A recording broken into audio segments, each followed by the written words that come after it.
সন্ধ্যাটা ছিল অদ্ভুতভাবে শান্ত। শহরের আলো যেন মেঘলার কাছে একটু কমই জ্বলছিল সেদিন। বাতাসে ছিল এক অদ্ভুত শূন্যতা। মেঘলা দাঁড়িয়েছিল স্টেশনে, তার হাতে একটা পুরনো চিঠি, অরিজিতের লেখা। তাতে লেখা, যদি কোনোদিনও হারিয়ে যাই আমাকে খুঁজতে আসিস না, কারণ তখন আমি তোর নাগালের অনেক বাইরে। মেঘলার কাছে তখন এইসব নাটকে লাগতো। ভাবতো অরিজিৎ কেন জানি না এইসব নাটকগুলো করছে। কিন্তু আজ এই প্ল্যাটফর্মে দাঁড়িয়ে মেঘলা বুঝতে পারছে যে কথাগুলো কতটা সত্যি ছিল সেদিন।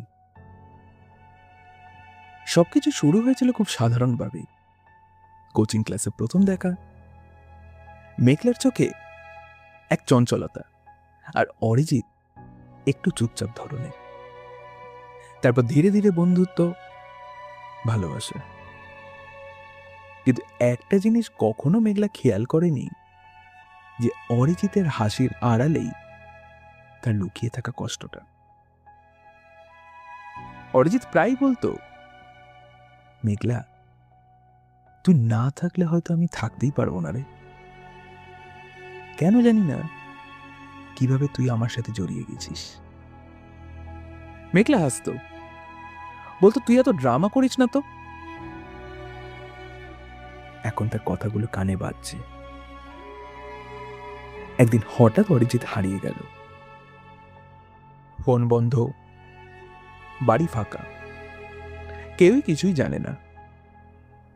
শুধু একটা চিঠি, যা আজ মেঘলা খুলছে।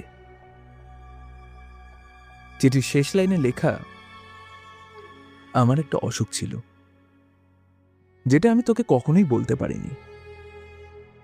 আমার কাছে সময় খুব কম, তাই দূরে চলে গেলাম, যাতে তোর কষ্টটা একটু কম হয়।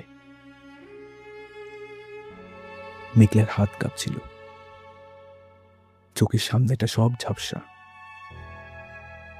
স্টেশনে লাউড স্পিকারে ট্রেনের ঘোষণা হচ্ছিল, কিন্তু তার কানে কিছুই ঢুকছে না।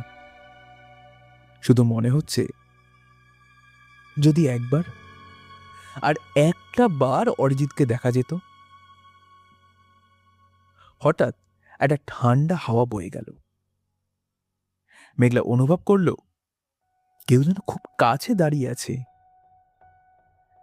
এবং একটা পরিচিত কণ্ঠস্বর, কিরে মেঘলা, আমাকে খুঁজতে এসেছিস?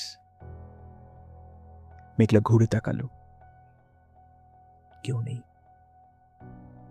শুধু ফাঁকা প্ল্যাটফর্ম, আর তার হাতে সেই চিঠিটা।